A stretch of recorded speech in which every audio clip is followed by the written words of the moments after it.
Trendhunter's Jeremy Gutsche joins us with some big trends to look out for in 2012. Watch out, Rupert Murdoch's on Twitter and saying all sorts of crazy stuff. GoFundMe helps you set up your own donation pages. And would you use your Facebook timeline as your resume? All that and something rad or fad on the Social Hour. Netcasts you love. From people you trust. This is TWiT. Bandwidth for the Social Hour is brought to you by Cashfly at CACHEFLY.com. This is The Social Hour with Sarah Lane and Amber MacArthur, episode 41, recorded Tuesday, January 3rd, 2012.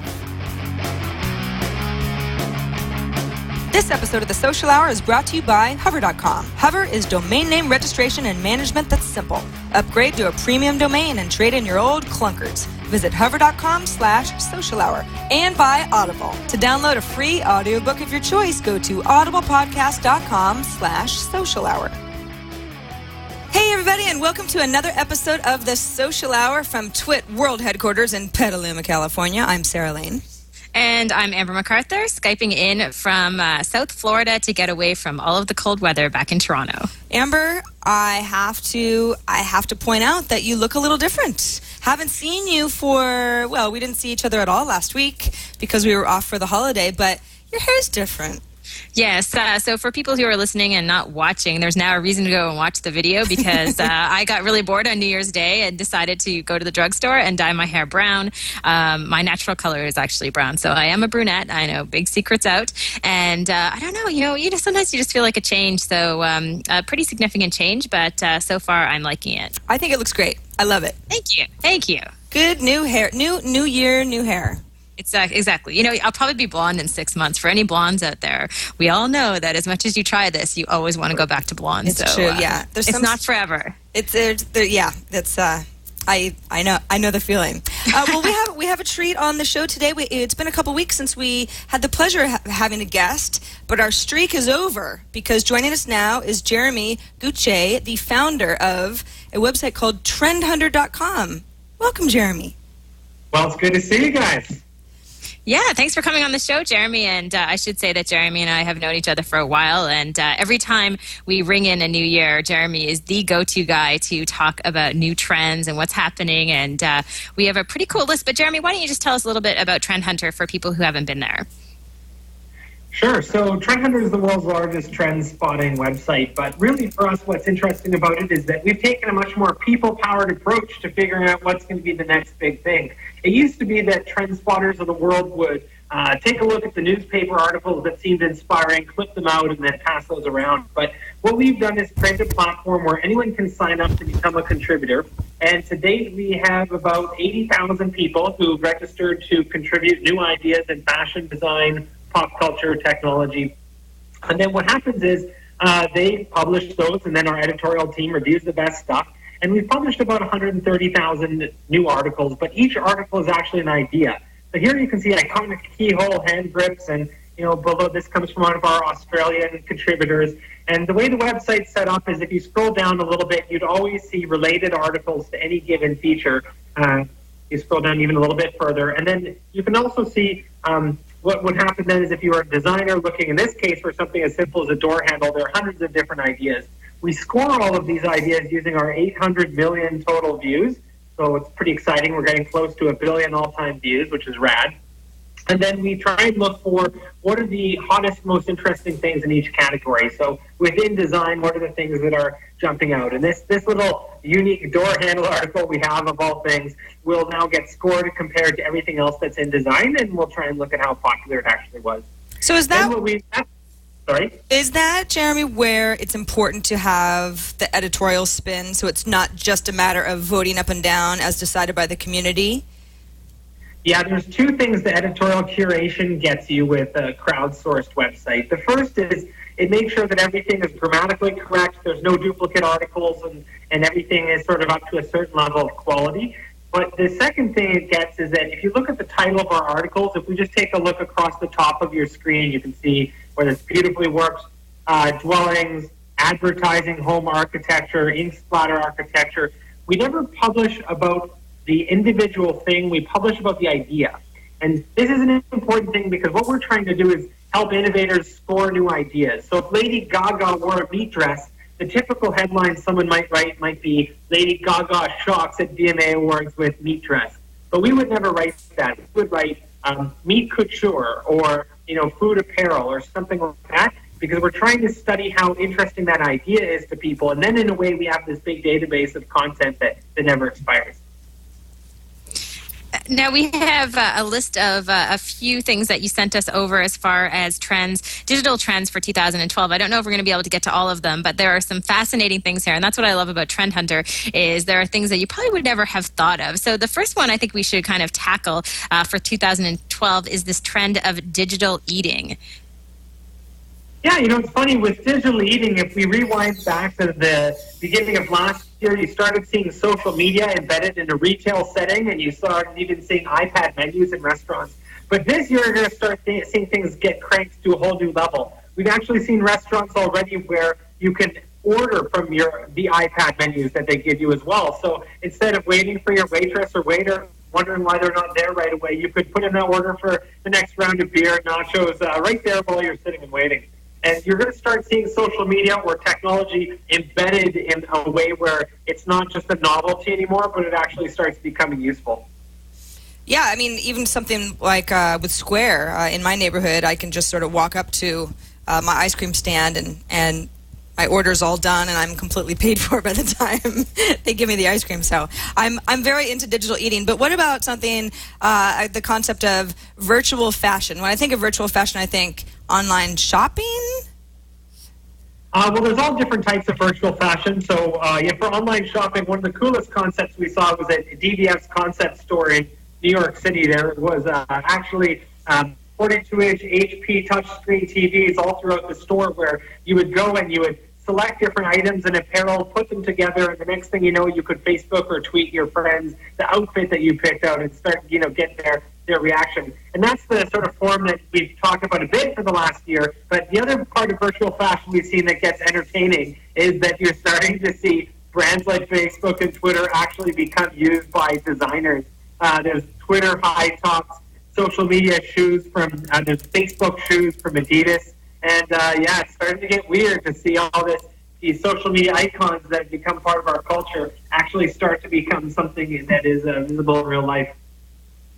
Another trend you have here, and I think we've touched on this before on the show, Sarah, is augmented reality shopping. I've heard a lot about this, people trying on things from home. And I wonder, Jeremy, what your opinion is of this. I mean, is it ever going to be as good as the real thing? Yeah, I think that you simply have to try things on if you're a woman to make sure you like them, and this is something that stands out, but guys are a little less particular. And separately, brands like Zappos have proven that even with shoes, there's a huge market for people who want to shop at home, and there are ways to actually become successful as a retailer doing it. How this gets taken to the next level with technology is that there are virtual fitting rooms online and virtual augmented reality and things that start to make that shopping experience even more embedded with technology. So, for example, there's a Converse store in New York City where you can actually try the shoes on by taking a picture of your feet, and then you can cycle through all the different shoes on your foot. So for a guy, that's in some cases good enough. There's also augmented reality where you can be walking by airwalks in New York, even though you don't know you're in a store. And that's because they made a virtual store, and you could only see it if you put your iPhone up, and then you can kind of look around and see that although it looks like you're in the middle of the street, you're actually in a virtual store. The last thing in that category would be virtual fitting rooms for swimwear. And we saw a concept where women can go and sort of take a 3D picture within a store, but then she can start cycling through dozens and dozens of, let's say, bikinis or swimsuits all at once and start finding which one fits her body. And it's actually kind of interesting to see how well the technology can kind of map things up. Well, and when you talk about things like bathing suits, don't want to speak for all women, but I know it's usually a pretty horrifying experience. The lights are bad, and you got to try on all the stuff. So, I mean, anything that could take me out of the madness that is swimsuit trying on for as long as possible, that would be awesome. If I knew something was going to look horrible, I just wouldn't even have to try it on. Yeah, I think that's a really good point, and just sort of projecting, but I can imagine that there are many ladies too that would just like to try different types of bathing suits or styles that are maybe more adventurous or different than what they normally do. But in the store, it's like an uncomfortable setting to try something on that you're not comfortable with, and maybe you're not ready for beach season just yet or whatever. But now you can do all that in the comfort of your own home.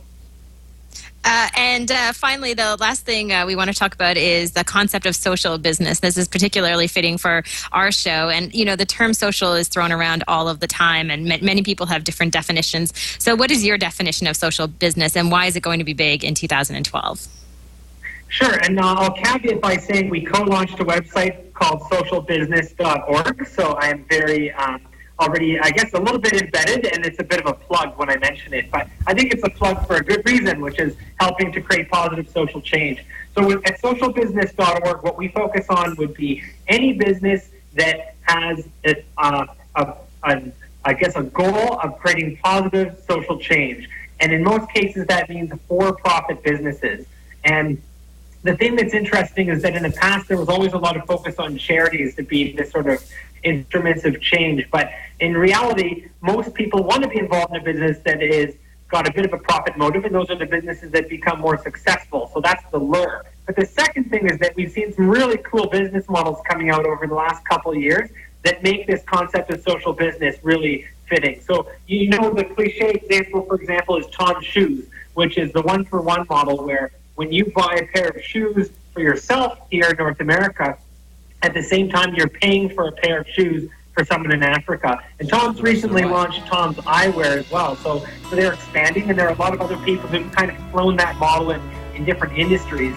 But I think the thing that sort of gets millennials or the sort of younger generations like us excited would be the idea of working on something that has this sort of positive impact on trying to do your bit to change the world.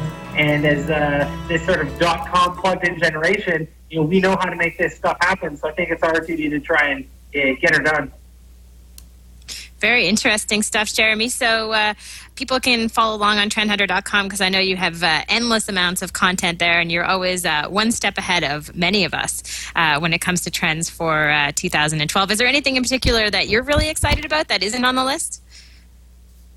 Well, I guess the only other thing for us at Trendhunter is that we're spending this year really pivoting our business. And so for us, that means that people know Trendhunter.com as its front page. But if you scroll up for a second, actually there, where it says platform, it's sort of in the middle of the page, on the same page that you were on. A little bit lower there, it's the ad that goes all the way across. Basically, what Trendhunter is actually for, if you stop right here, is it's a research platform. And so for brands like Nestle, for example, we recreate Trendhunter in a way where they can track all the innovation in their market or look at competitor markets, and we kind of make a branded portal. So for us, 2012 will be a lot about really expanding this side of our business to make this an extremely useful tool for innovators, so that you're no longer relying on newspaper articles that you're flipping out, but instead relying on the power of the people to look for where you should be designing your new products, that kind of stuff. So Trendhunter will be pivoting to be a much more educational company this year. And so a lot of that will be in our free tools as well. Well, thank you so much, Jeremy, for joining us and not only turning me on to Trendhunter, because I was telling Amber before the show, it's really easy to get lost in there. There's so many just weird and wacky and then also cool ideas. But for letting us know some of the trends that definitely apply to the social hour and people who are interested in our space in the coming year. Thanks, Jeremy. Sounds good. Have a great day. See you later. You too, Jeremy. Happy New Year. Bye. Bye. Trendhunter.com is the website, and socialbusiness.org is the new website that the Trendhunter folks have launched. According to Jeremy, I'm looking at it right now. Certainly worth a look, because it absolutely applies to anybody who's interested in social and also interested in business, maybe doing both simultaneously. Yeah, I think that's a really relevant trend for this year, and I'm excited to see what a lot of companies are doing. We've talked a little bit in the past, even, Sarah, about companies like Chipotle who have done videos to raise awareness about sustainable farming, and I think we're going to see a lot more of that happening, which is fantastic. I think it's a positive trend. Sometimes trends aren't all that great, but that's a good one. Yeah, I like sites like this because there's obviously somebody in the chat room had asked, and that's why I asked Jeremy. So this isn't really just like a Trendhunter isn't as chosen by the people. Well, I mean, it starts that way, certainly. I mean, it's about trends that are gaining momentum, but then to have an editorial side that's sort of making some sense of all of this and saying, well, this article about the door handle kind of matches this other sort of interesting article that people might, you might not be able to put together algorithmically alone. Mm-hmm. So that's usually, I like the way that that also seems to be a trend as well, is pure algorithms sometimes work, but for curated sites like this, it's nice to have that human factor as well. Well, it's funny, Sarah, if you walk into the Trendhunter offices, and I've been there a couple of times, you literally see like this small army of people who are just sitting there going through some of the trends that have been submitted, finding trends. I mean, these people are truly experts. They're scouring through so much content. It really needs, like you said, a bit of that curation. Absolutely. Well, quick reminder that we record the Social Hour usually on Mondays, 2 p.m. Eastern, 11 a.m. Pacific.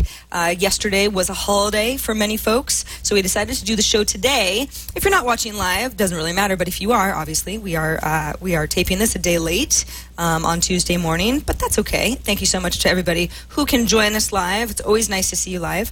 Our website is twit.tv/TSH, so if you ever miss a show, you can't join us live, or you just want to get handy subscription links or anything like that, that is where everything lives. All of our past episodes, subscription links.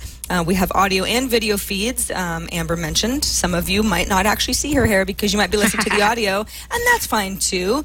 We love for you to watch whenever possible, but we always make it easy for you to enjoy the show however you can. If you ever miss any of the links that we talk about on the show, specific stories, we have handy-dandy show links as well.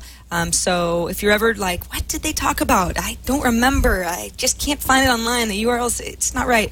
Go over to our show notes, twit.tv/TSH, find the episode, the relevant episode, and I promise the information will be there.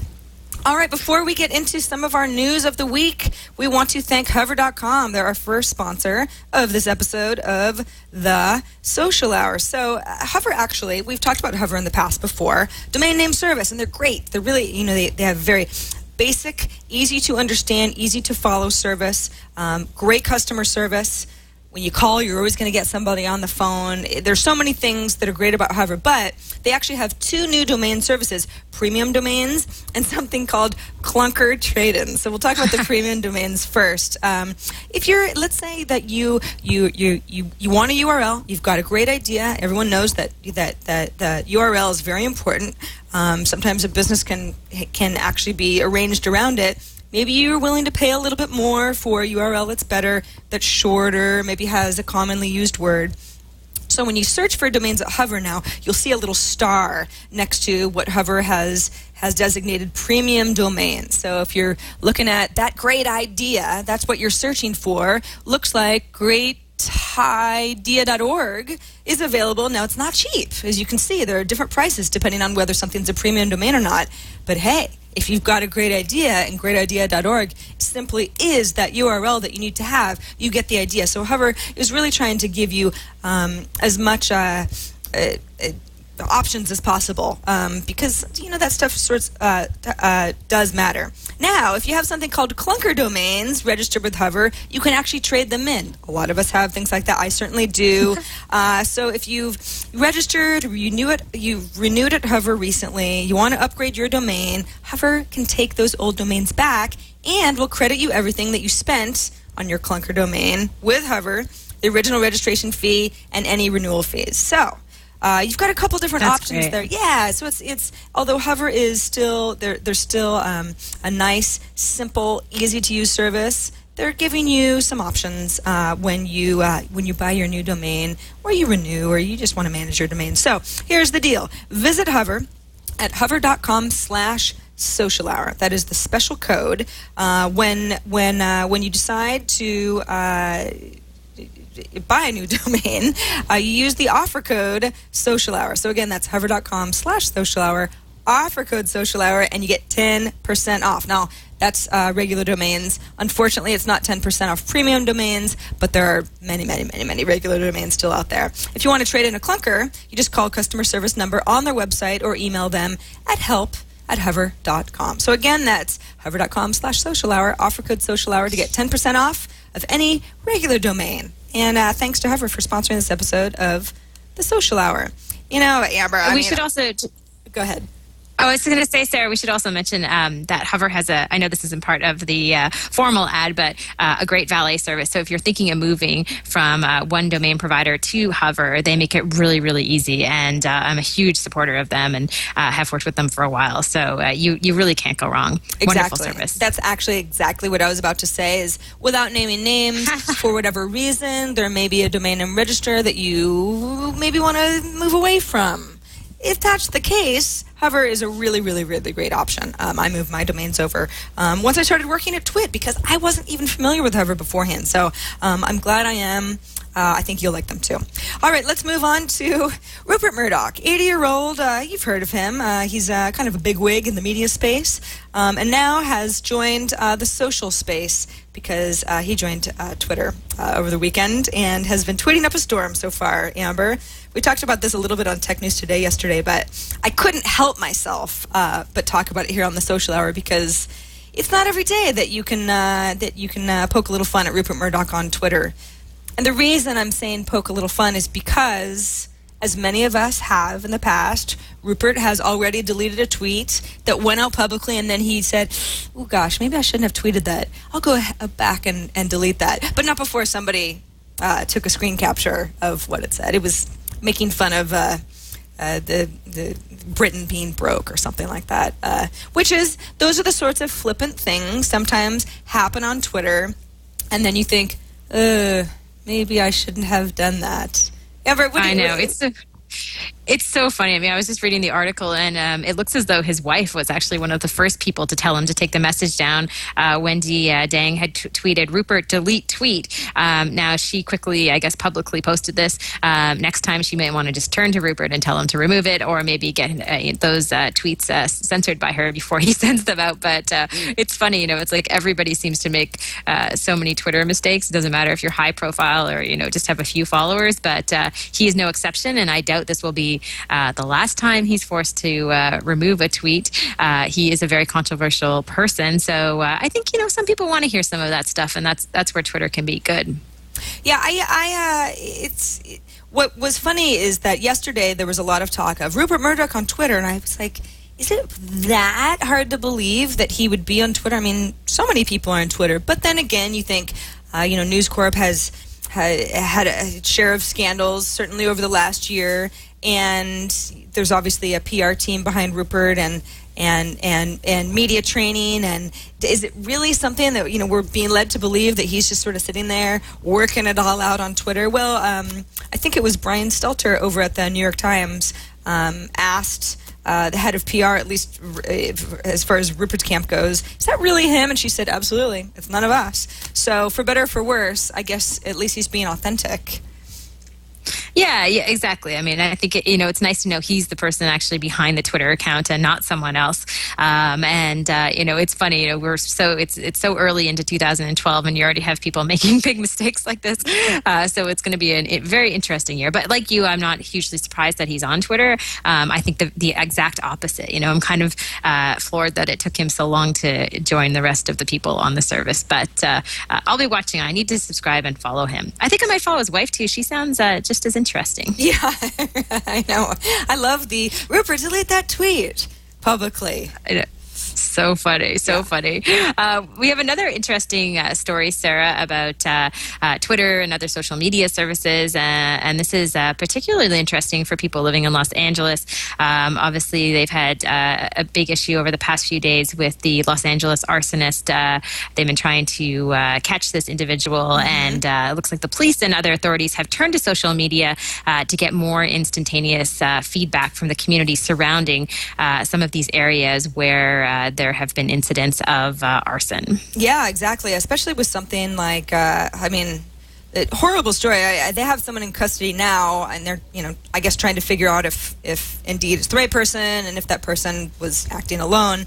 But as far as something like a fire goes, Twitter really, I don't want to say comes in handy, but that's the sort of thing where these immediate social blast out services like this really shine, because for someone to notice that there's a fire and call the police, and that's one channel that you can go through. But it sounds like the Los Angeles Police Department was really not only did they realize that there were a lot of tips coming in, but they wanted to make it as easy as possible. There was a Twitter account called Arson Watch LA that was set up.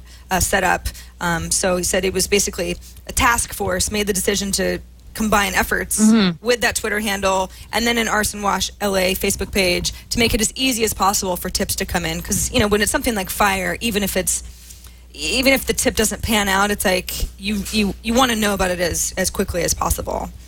Yeah, and I would urge anyone who's interested in authorities, particularly the police departments of different cities, using social media. Sarah and I had Sergeant Timothy Burrows on quite a few episodes ago, Sarah, and he did a really great job talking about what they're doing with Toronto Police. They're one of the largest police force in North America, and it's neat to see more and more people in police and fire using social media, and really, I think it's really, truly bringing communities together. I think there were individuals who've been afraid of the police coming on to social media sites thinking they're going to be constantly spying on them, but I think the exact opposite has really happened. And we saw this with the riots in London, and we're seeing it here in Los Angeles as well. Absolutely. All right, let's move on to our social tip of the week. Using a Facebook timeline as your resume?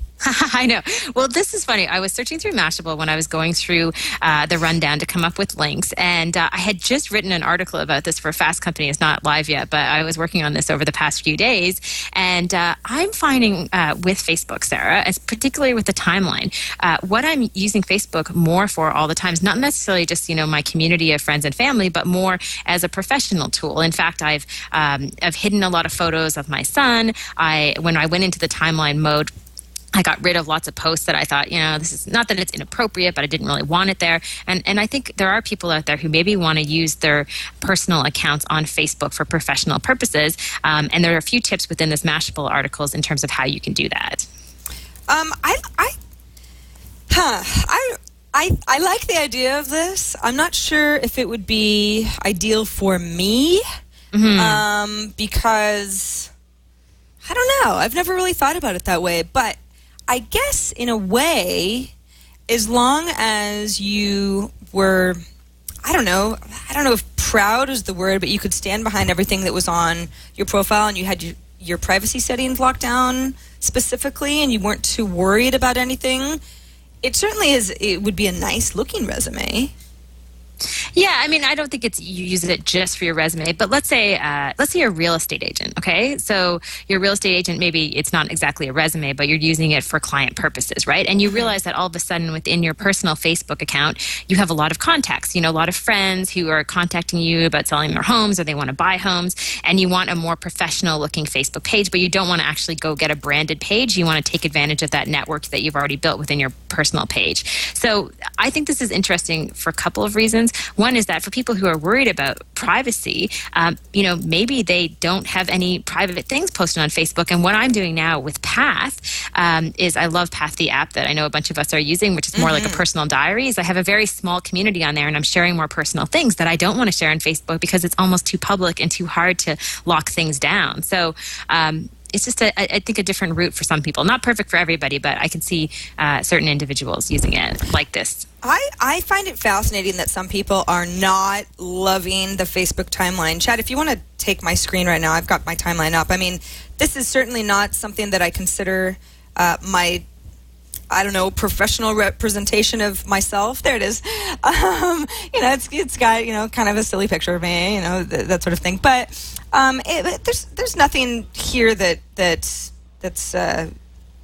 I would think there's stuff here that's less relevant to anything professional, myself and horns, for example, type thing. But it definitely gives a good oversight of, I guess, what I've been up to, what I've been doing, music that I've been listening to, videos. It's a little of everything. I can definitely see somebody putting together a really kind of kick-ass resume using the Facebook timeline. That I would wow people, especially if LinkedIn, for whatever reason, isn't the service for you. Yeah, I mean, I think there's a few tips in the article. A couple more I would add is, customize your big photo and your little profile picture, make them professional if you want to use that for professional purposes. Also, something that I didn't do until recently was to go into my about information, as far as my most recent employer, where I work, and kind of updated that. So where I am now showed up at the top of my Facebook timeline, because, there's only a few lines there on the bottom left-hand side for your position. So updated that so it was all relevant and timely, and then again get into hiding posts and not letting stuff get out there that a public audience can see, and of course adding a subscribe button if you do want more of a public audience coming to your Facebook personal account through your timeline. That's kind of a necessity too. So I think there's going to be both sides to this, Sarah, and I totally understand your side. It's like these worlds are kind of colliding a little bit. Makes people uncomfortable, but I just feel like, again, if people are worried about Facebook and people having all their information, all their personal information, you know what? Don't put your personal information up there. Take advantage of that platform as a professional tool, and send your kids' pics on Path or by email. It's funny that you mentioned Path, because yesterday, it was actually a couple days ago, Path was really fun to use during the holidays, because there's a 150 friend limit. I don't even have 150 people that I'm connected to. I think it's about 100 or so, but to me that feels very manageable. And I noticed, I had never noticed until somebody had posted a little update that included a URL, and it wasn't hyperlinked. You couldn't click it directly from Path and have it send you into Safari, from my iPhone. And somebody said, why aren't links linkable? And somebody else had answered, well, the Path is kind of, they're trying to keep things to Path. So whatever you're reading within Path is what you're doing within Path, rather than coming back and forth. That you can send Path updates out, but you can't really import in.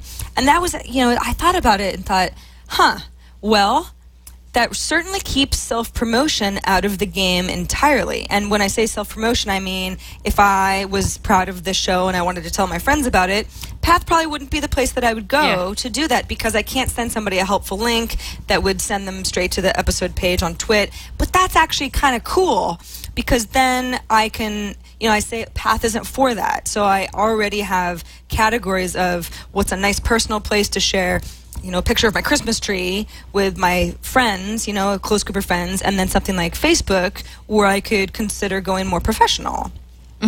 Yeah, no, I totally agree. I find the same thing with Path. Just even in promoting that we're going to go live on the social hour, I went to Google+, I went to Twitter.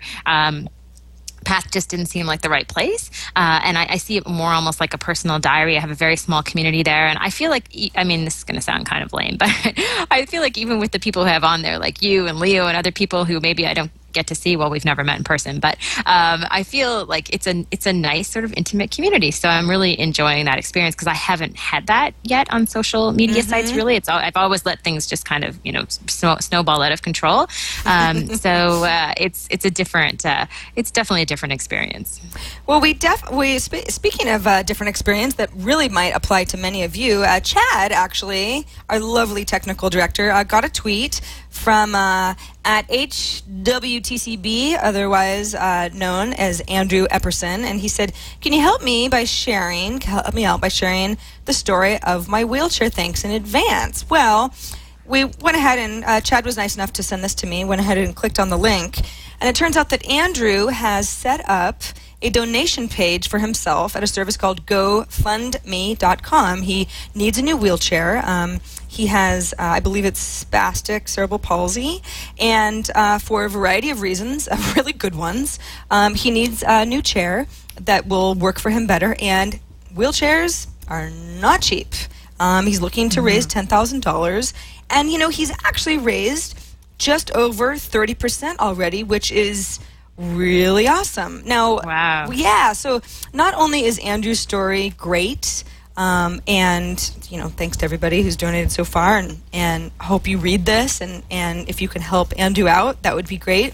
But GoFundMe is such a good option for anybody who is looking to raise money for a variety of reasons. It could be medical, maybe it's your wedding, maybe it's a class trip. if you're a teacher type of thing and there just aren't the avenues within the school that you feel like you can go through.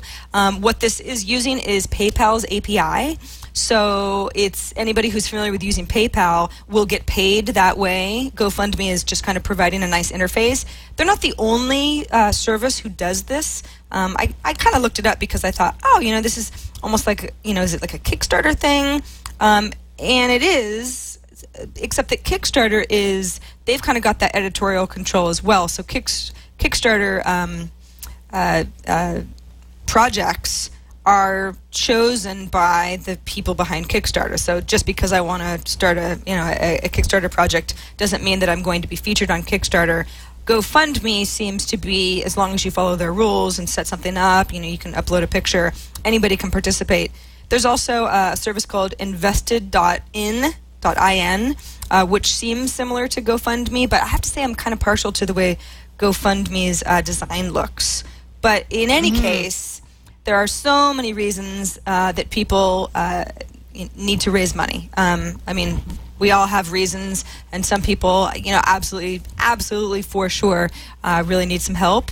And that's just a great way to put together a page. And then they've got nice little handy social links, Twitter and Facebook, for example, where you can try to get the word out as much as possible so that people know that you have a page.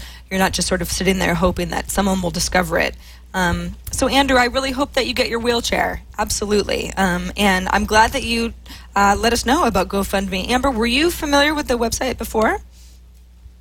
No, but I think that maybe, if I'm right, Chris Perilla just tweeted us before the show to talk about this, or someone tweeted, I don't know if it was him, but that was the first time I had ever heard of it. So it seems like a really, really cool platform with a great cause attached to it for individuals. Yeah, absolutely. GoFundMe.com is the website if you want to read a little bit more about how people are raising money online, and of course look at recent donations. That one went to Andrew, so yay! But yeah, there's a lot of amazing causes there, and again, it's a really nicely designed website. It's very cool. Sarah, I'm really confused by this next thing in our rundown. I'm not going to lie. It's a voicemail, and all it says is, Sasha is confused by the Social Hours voicemail box or something like that. Yeah, and he is, and we can hear why. Hi there. I'm watching your show right now, first-time viewer, and you were commenting about voicemail. And you guys are tech geeks. Why can't you get your voicemails translated to text? It's pretty straightforward. It's Sasha calling. Be cool. Okay, so Sasha, it's not that we can't do that. It's that we want to hear voices.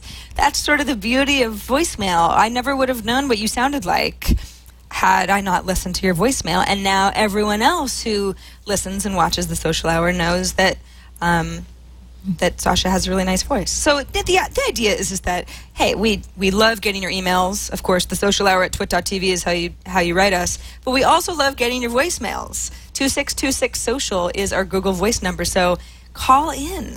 Try to keep it to 30 seconds or less. But the whole idea is to hear your voice. And, of course, we want to see you, too. So if you really want to get crazy, and you know that you do, you can always send us a video. Just upload it to, I don't know, anywhere that you can host videos. Send us the URL via email, and we'll play your video on the show. We'll try to, anyway.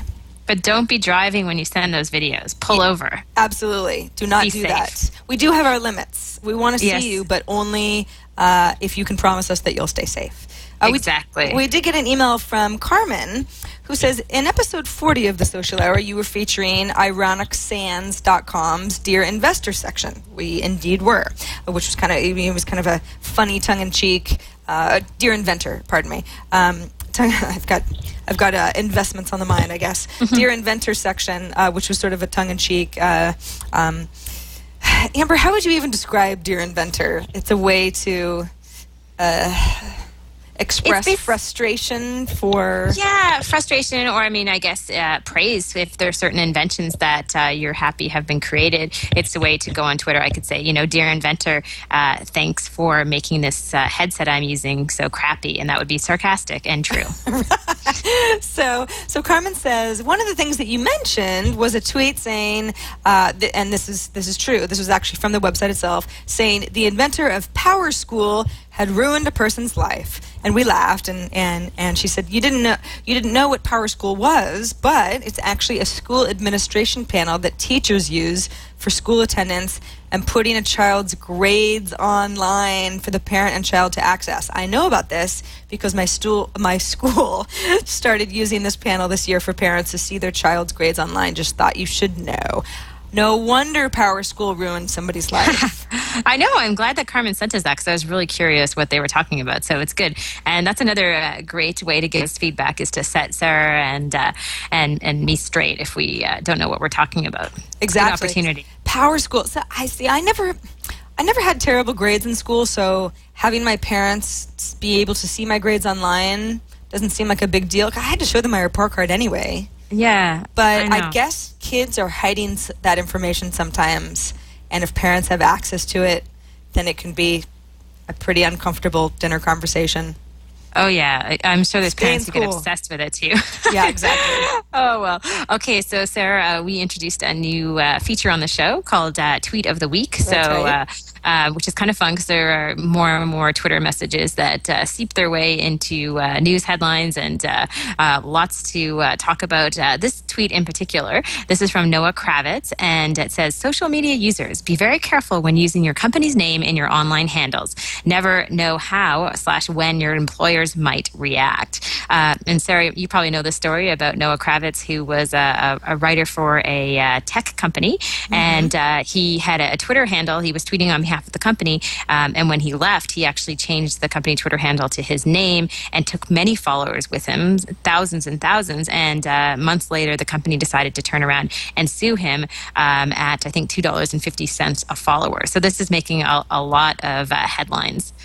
Yeah, absolutely. In fact, I see company branded personal accounts on Twitter all of the time, and until Noah's story kind of went viral, it was a big story.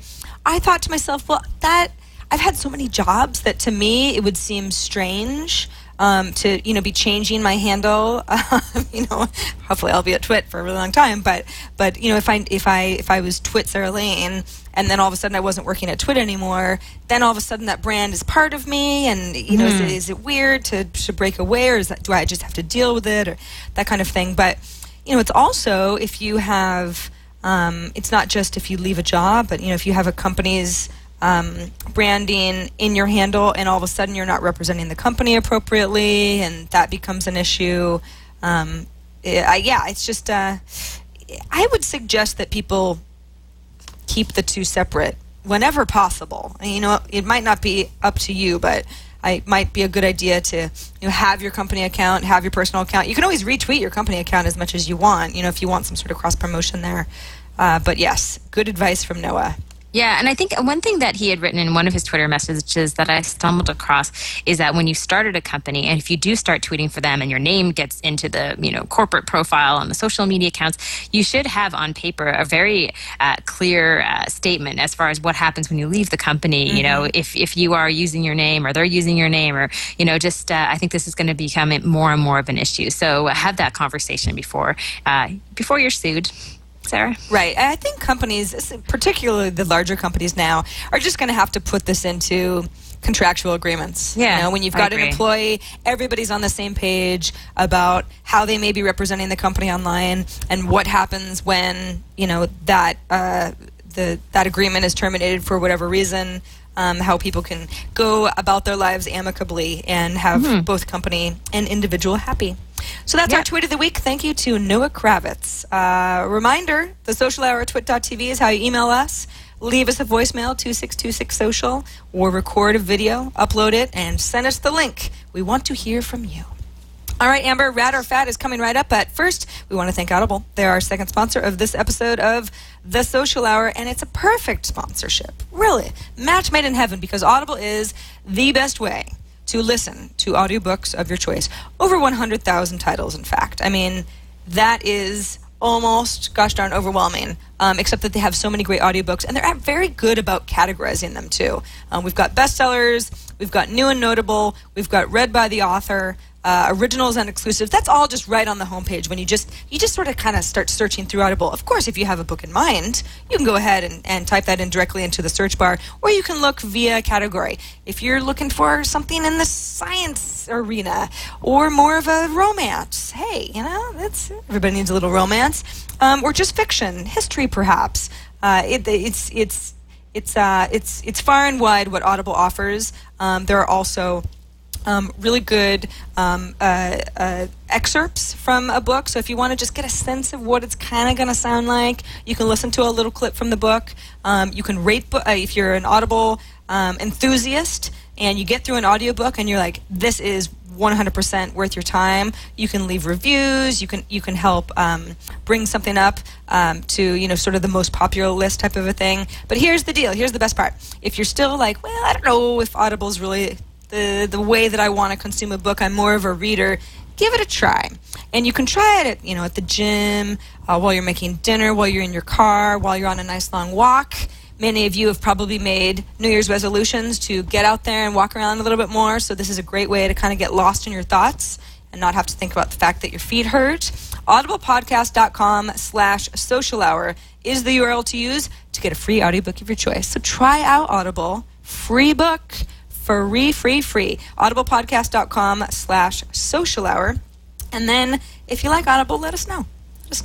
Write in and tell us what book you chose and if you like it, because I can always use recommendations because I love audiobooks. I am in my car more hours in the day than I would like to be, but this is a really great way to get through my lovely commute from San Francisco to Petaluma. So thanks again to Audible for sponsoring this episode of The Social Hour.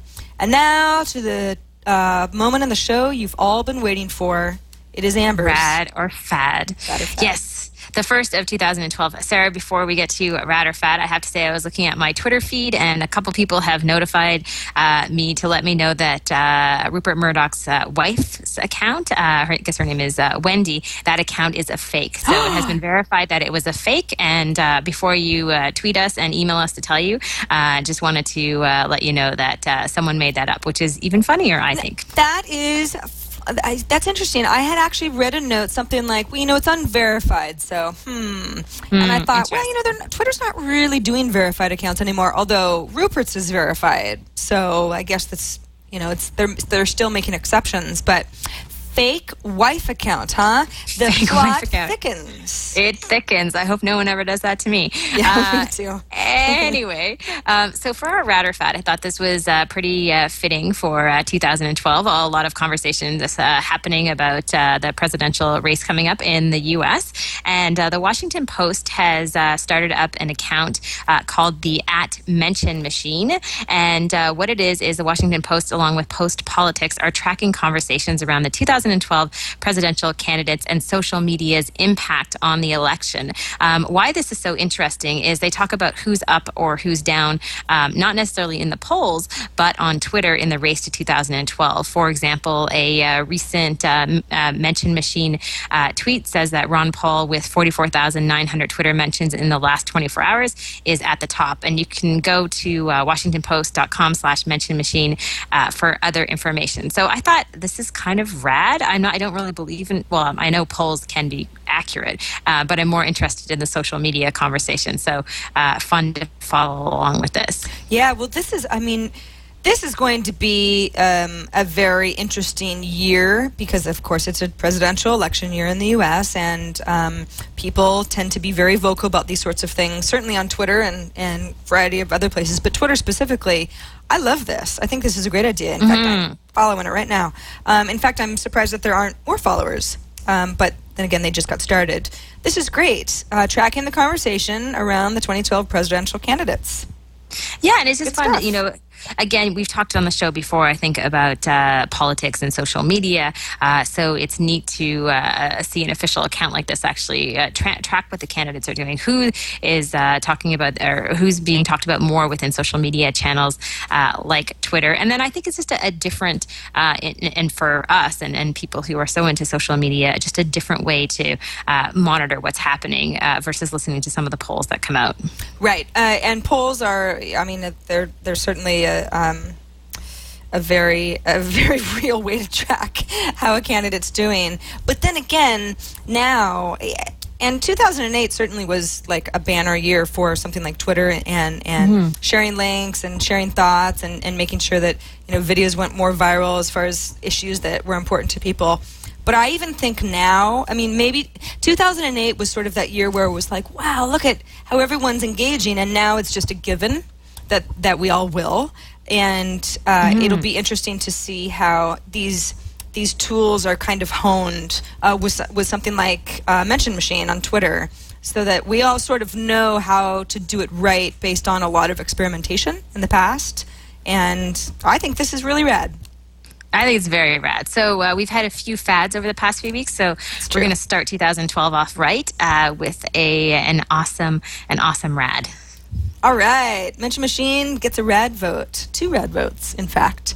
Well, Amber, we have come to the end of our social hour. A little bit early, in fact. It's a packed show, Sarah. I have to say, I feel like I'm talking really, really fast, which I probably am. So do I.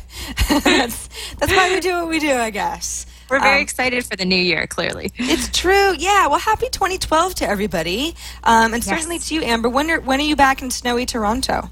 I'm going back next Tuesday, so I'll be here in South Florida for the show next Monday as well, which will be great. And I've actually been bugging Dave Moran from Path to come on the show, so fingers crossed. I don't know if you know him, Sarah, or know anyone at Path, but thought it would be fun to chat about. I know lots of people at Path. Okay. So maybe between the two of us, we will make it happen. How about that? Okay, perfect. Okay, sounds good, because it would be fun to just chat a little bit.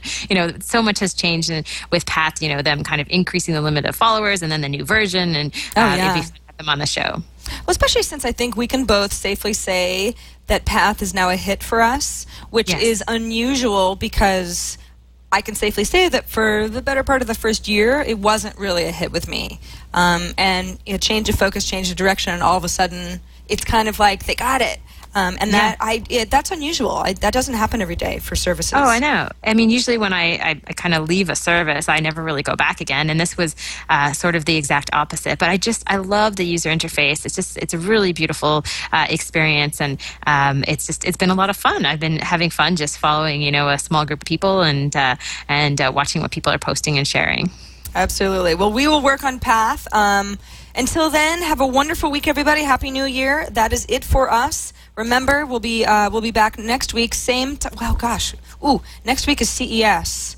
I think we might actually be. I'll let you guys know. It's definitely going to be on Monday. I'm not exactly sure offhand if it's at 11 a.m. Pacific time as usual, but we will let you all know well ahead of time. So I'll be in Vegas, Amber, and I guess you'll still be in Florida. So yes, I'm free all day though, Sarah. So whenever. All right. We will make it happen. Join us Monday then. Regular time Mondays at 2 p.m. Eastern, 11 a.m. Pacific. And of course, if you can't join us live, you can always find all of our websites. You can find all of our episodes and subscription links if you want to subscribe and not have to think about when we're live at twit.tv/TSH. Thank you so much.